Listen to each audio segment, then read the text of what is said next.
Adam Prem is Global Public Sector Lead for Defense and Intel at ServiceNow. Adam, thanks for being here, sir. Thanks so much, George, for having me.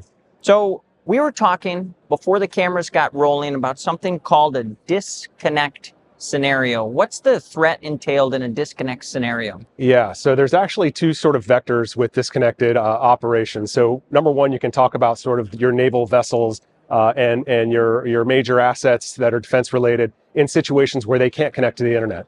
That's a real thing. They call it DDIL environments. And so there is a threat related to that as far as when you lose access to the internet, how do you continue to operate if a lot of your information is in the cloud? And that's very succinct to a specific vessel, perhaps, or an area for defense. But you know, the second factor I think we were kind of chatting about was what happens if the global threats. What we kind of see happening is our adversaries are probably going to go after, from a first strike perspective, after our electrical grids, after our internet capabilities. So what happens if they bring down an entire region, like the Indo-PACOM region, or a country, or even a city? So that is a very big risk, and it's kind of a well-known risk. We think that's going to be sort of hypothesized as the first strike, and so I think defense agencies and the industrial base that is servicing the defense needs to understand the risk associated with what happens if a defense organization has all their data in a cloud. If there is some severance of cables or whatever network information to the cloud, what do we do then? Defense organizations are kind of left without their data, without any sort of workflow or automation, and they go back to the Stone Age where they came from. And so I think industry right now is grappling with this idea that there is a potential that we will have this sort of disconnected mode of operations, and we're working with defense organizations to make sure that their data resides somewhere in a backup state. Maybe it's locally on-prem for them to continue their operations and their mission work. There are a couple things I want to tease out of there, Adam. That's a big topic. It's definitely discussed here in Honolulu at the Indo-PAC event itself. But the phrase mission resiliency comes to mind. People, public sector, private sector alike, are talking about this phrase, mission resiliency.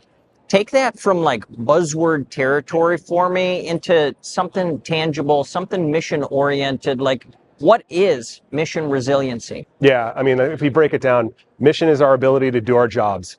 That's defense speak for I got to do my job and I got to do whatever it is that I do from a defense perspective. Resiliency is really just it's buzzword for I have to pivot the way I do my job.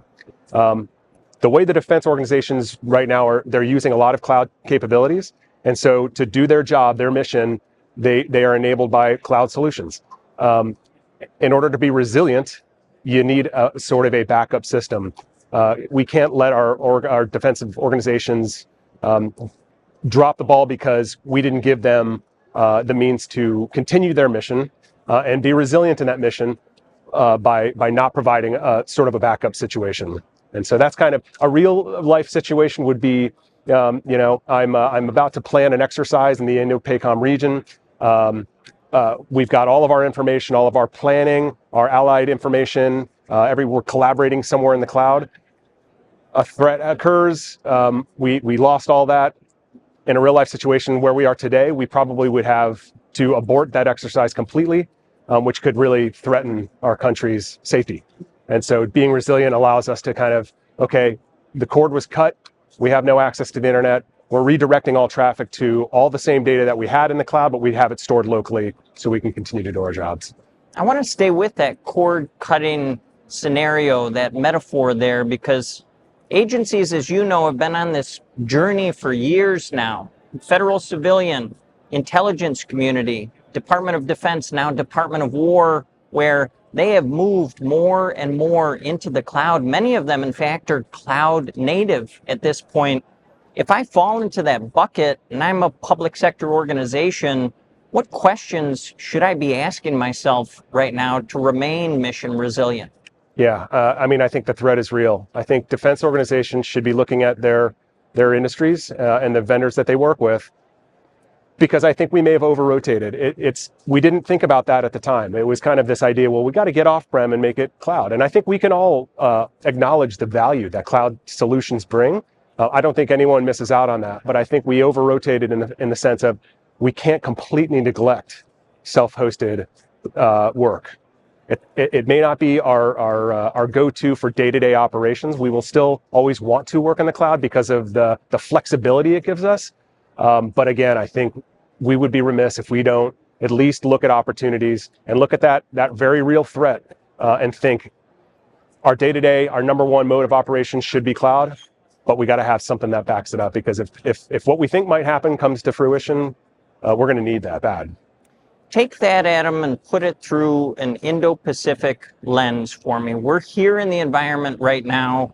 You used the phrase elevated trust with our allied nations. What does that have to do with cloud computing and being mission resilient? Yeah. I mean, I think when you take a look at just from one country's perspective, that whole scenario that I just painted, sort of the losing information to the cloud, is one thing. What's unique about Indo-PACOM, and it's really, I think, in Indo-PACOM and perhaps the Nordic region, where you're very close to the fight, you've got a lot of different countries that are trying their best to share information to create a real collaborative environment. As far as, you're Canada, I'm Australia, I need to send you information from a cybersecurity threat awareness perspective so that our mutual mission is trusted. So, but I think from a technology perspective, that's never really been the problem. All these technologies, anyone that you see on the floor today has open APIs and they have ways to share data. That's never been the problem. The problem is very policy driven.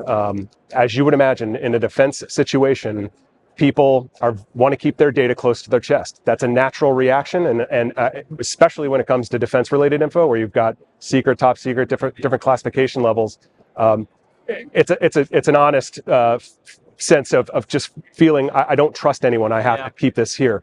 But I think as sadly, kind of in today's world, we sort of all, and this is part of the reason why we're at this conference, right, is it's a good opportunity in Hawaii here to bring US, Canada, Australia, New Zealand, Japan, Korea, Singapore, right? We bring them together and say, we have to start working together a little bit better, and let the data flow a little more seamlessly. And I think the elevated trust comes into play where, can we drop our guard just a little bit to allow ourselves to start sharing information? We'll do it with the best governance and intent as possible. Understand that there are risks associated with that, but I think, again, due to kind of where we are in the world today, I think we have to start looking in that realm of, we got to trust each other a little bit more. And we'll do it with the right governance, but let's start sharing data, otherwise we all fail. Is the self-actualized version on the other end of that scenario better use, more effectiveness of artificial intelligence? I mean, I know your company, many others in the private sector are trying to work in order to unlock more value for the public sector relative to AI. Am I reading that right? You're spot on. AI has hit us like a tsunami with regards to, oh my God, it's here. And then we kind of start posing the questions, what do we want to use it for? What can we use it for? And so, for example, like the first thing that you see is a lot of generative AI. So building content, creating videos. You're seeing all kinds of stuff that Google's doing now with Gemini, where they can you write a prompt, it creates an actual video that's very realistic. So that was generative AI. We've sort of modified, we've evolved to agentic AI, where now we've got a group of AI agents that are doing work on behalf of humans. And so it's moving very, very quickly. But where we were going earlier with our conversation is that elevated trust. I think this is the tip of the iceberg. I think with AI, what we can start to see some good usage when we talk about elevated trust is we can use AI to allow us to maintain our own security controls. So I mentioned this idea that I'm Australia and you're Canada, and I want to share data with you. What if I accidentally overshare? That's what these countries are kind of concerned about, and I think that's what's limiting that trust.